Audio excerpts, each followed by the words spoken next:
Hello दोस्तों, हम and to and Python देख रहे हैं। आज का टॉपिक है हमारा कि ब्रेक स्टेटमेंट बेसिकली कैसे यूज़ किया जाता है जब कभी भी आप फॉर लूप यूज़ करते हो।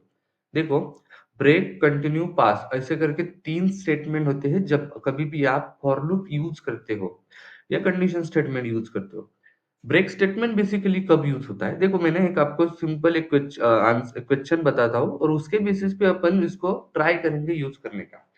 मान लीजिए आप अपने पास ना 1 से लेके 1000 डॉक्यूमेंट्स हैं और मुझे ना एक इसमें से डॉक्यूमेंट को फाइंड आउट करना है, ठीक है? मान लीजिए उस डॉक्यूमेंट का नाम है 5 या उस डॉक्यूमेंट का नाम है 100।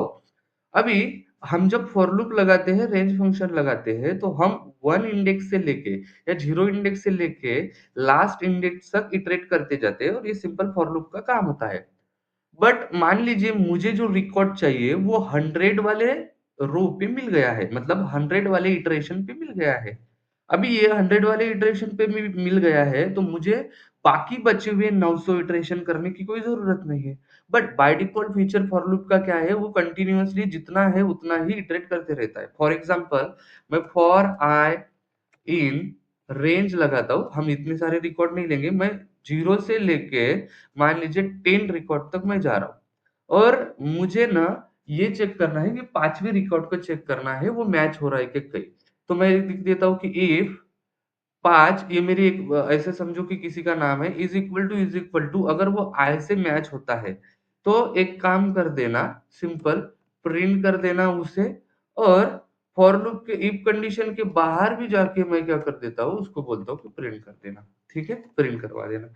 अभी इसको रन करता हूँ, आप देखो यहाँ पे 5 2 बार आया होगा, क्यों? क्योंकि एक इसके लिए भी और एक इसके लिए भी। मतलब इस कंडीशन को मुझे जब रन किया मैंने बेसिकली, ठीक है?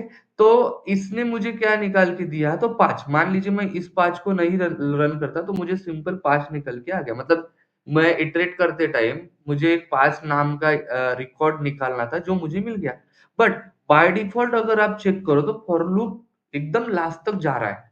सिंपल क्या होता है, अगर तुम इतने सारे इटरेशन कर रहे हो और किसी को फाइंड आउट कर रहे हो और वो आपको किसी पर्टिकुलर इटरेशन पे मिल गया है। मतलब जैसे यहाँ पे 100 वाले इटरेशन पे, बाकी 900 इटरेशन करने की कोई ज़रूरत नहीं है ना, ठीक है? अगर आपको ऐसा लग रहा है कि बाकी इटरेशन करने की कोई ज़रूरत नहीं, तो हम क्या कर देते हैं, कोड को स्टॉप कर देते हैं उस इटरेशन पे। उस इटरेशन मतलब जहाँ पे मुझे मेरा पर्टिकुलर वैल्यू मिल गया है, ठीक है? तो अगर आपको कोड को स्टॉप करना है या आपको टर्मिनेट करना है कोड को, ठीक है?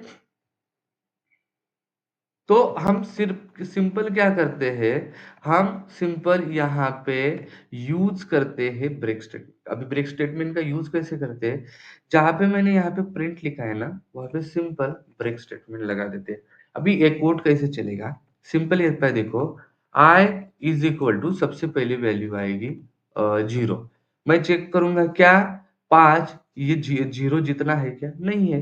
तो आपको पता है कि ये इसके इंडेंटेशन वाले इस पे जंप करवा देता है। फिर ये प्रिंट कर देगा इसको 0 को, ठीक है? फिर ऐसे ही करते-करते 4 तक आएगा मतलब 1, 2, 3 और 4 पर जैसे ही i इज़ इक्वल टू 5 आएगा, तो if 5 is equal to 5 condition अगर कोई ट्रू हो जाती है, वो उसके इंडेंटेशन में चला जाता है और ब्रेक ब्रेक क्या कर देता है, कोड को स्टॉप कर देता है। इसी कोड को मैं एक बार और रन करके दिखाता हूँ। देखो 0, 1, 2, 3 और 4 मतलब 4 तक ये कोड चला और मेरा कोड क्या हो गया, ब्रेक हो गया। ब्रेक हो गया मतलब वो 9 तक चला ही नहीं।